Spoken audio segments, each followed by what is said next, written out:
भाजपा सरकार ने ये फैसला बहुत देर से किया, लेकिन जब वो मजबूर हो गई आंदोलन के आगे, तब दबाव में ये फैसला किया गया है। संसद में नेताजी भी इसकी मांग कर चुके थे, हम भी मांग कर चुके थे।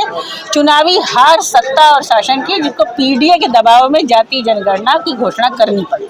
तो अंततः ये समाजवादी पार्टी के माननीय अखिलेश यादव की मांग, पूरे विपक्ष इंडिया गठबंधन की मांग, हमारी जीत हुई है। और हम पहले भी कहते रहे हैं, ये आज नहीं तो कल जातीय जनगणना कराएंगे ही, क्योंकि जातीय जनगणना इस देश की सच्चाई है। कल केंद्र सरकार ने जातिगत जनगणना को मंजूरी दे दी है, उस पर आपका क्या रुख है? समाजवादी पार्टी बहुत लंबे समय से जाति आधार पर जनगणना कराने की मांग कर रही थी। ये फैसला समाजवादी पार्टी के संघर्ष से और दलितों और पिछड़ों के जो आंदोलन चल रहे थे, उसके दबाव में सरकार ने लेने का काम किया है। ये दलितों और पिछड़े वर्ग के संघर्षों की जीत है।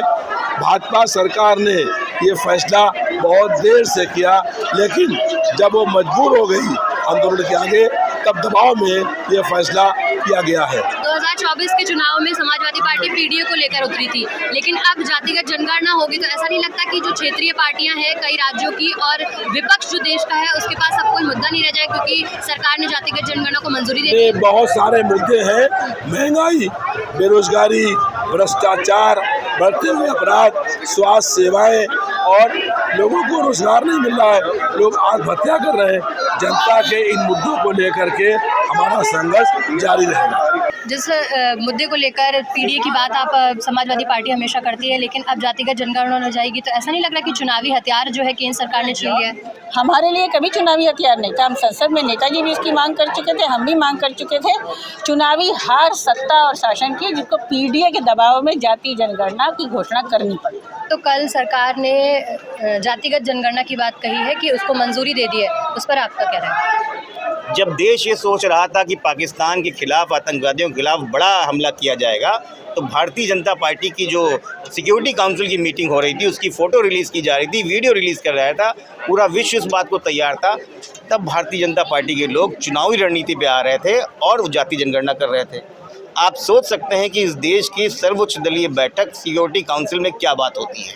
इससे शर्मनाक कुछ नहीं हो सकता है, लेकिन क्योंकि विपक्ष की ये मांग रही है और भारतीय जनता पार्टी लगातार इसका विरोध करती रही है, तो अंततः ये समाजवादी पार्टी के माननीय अखिलेश यादव की मांग, पूरे विपक्ष इंडिया गठबंधन की मांग, हमारी जीत हुई है। और हम पहले भी कहते रहे हैं, ये आज नहीं तो कल जातीय जनगणना कराएंगे ही, क्योंकि जातीय जनगणना इस देश की सच्चाई है। उस सच्चाई से आप कब तक भागोगे? जातिगत जनगणना की बात करके क्या पहलगाम मुद्दे से भटका रही है सर? बिल्कुल भटका रही है। जातीय जनगणना तो इनको कराना ही था, आज नहीं कराना था तो 4 दिन बाद कराना था। लेकिन आज देश की जो मेन मुद्दे हैं, जो सबसे बड़ा मुद्दा है, पूरा देश देख रहा है, पूरा विश्व देख रहा है, वो पहलगाम में हमारे जो 26 साथी जो शहीद हुए हैं, उनके बदला लेने का था। मुझे लगता है कि भारतीय जनता पार्टी की ये टाइमिंग, ये उनकी राजनीति की टाइमिंग ख़त्म करने जा रही है। जिस मुद्दों को लेकर आप हर बार चुनाव में उतरते थे, जातिगत जनगणना, अब कहीं ना कहीं सत्ता ने उसको मंजूरी दे दी है, बीजेपी ने, केंद्र सरकार ने, तो कहीं ये नहीं कहा जा सकता कि देश का जो विपक्ष है और कई राज्यों की जो क्षेत्रीय पार्टियां हैं, उनका चुनावी हथियार इस बीजेपी ने छीन लिया है? नहीं, हो नहीं सकता। देखिए, हर समय कमंडल को मंडल नहीं धोया है, तो ये गलतफहमी में ना रहे। जातीय जनगणना का पहली बार जो मांग हुई थी, वो संसद में 2011 से पहले हुई थी। माननीय दिवंगत मुलायम सिंह यादव जी के नेतृत्व में, शरद यादव जी के नेतृत्व में और लालू प्रसाद यादव जी के नेतृत्व में हुआ था। उसकी मांग को कांग्रेस ने माना था। 2011 में जातीय जनगणना हुई, लेकिन आंकड़े तब भी नहीं दिए गए। आज तो ये मांग रहे हैं ना। अगर भारतीय जनता पार्टी को जातीय जनगणना कराना था, तो 1300 करोड़ का बजट को घटा के 500 करोड़ क्यों किया? इनके पास पैसा ही नहीं, जातीय जनगणना कहाँ से कराएंगे? ये तो बेवकूफ़ बना रहे हैं। अभी जातीय जनगणना हो, उसके बाद हमारे जो है सारे आंकड़े आए, उसके बाद सामाजिक न्याय की बात करी जाए कि कौन कहाँ बैठा हुआ है, और उसके बाद ये 50% का कैप जो पहले ही हट चुका है, इंदिरा सैनिक केस वाला, वो हटे, तब तक हमारी लड़ाई चलती रहेगी। तो समाजवादी पार्टी या जिस देश की जनता को बहकाने का काम न करें, फिलहाल पहलगाम में जो हुआ है उसका जवाब दें।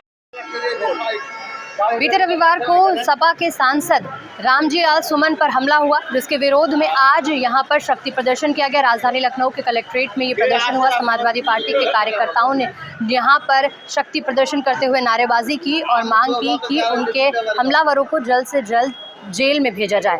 इसी के साथ यहाँ पर जातिगत जनगणना के मुद्दे को लेकर भी हमने बात की, जहाँ पर उन्होंने बताया कि जो मुद्दा था जातिगत जनगणना, वो सरकार ने जातिगत जनगणना की मंजूरी इस वजह से दी है क्योंकि वो पीडीए के दबाव में आकर ये मंजूरी दी गई है। हालांकि जातिगत जनगणना का जब से फैसला आया है कि उसको मंजूरी मिल चुकी है, जातिगत जनगणना होगी, उसके बाद से ही पूरा विपक्ष जो है वो कहीं ना कहीं खुशी मनाता दिखता नजर आ रहा है। वीडियो जर्नलिस्ट उमेश शुक्ला के साथ मैं रागिनी सिंह, दी हो हल्ला।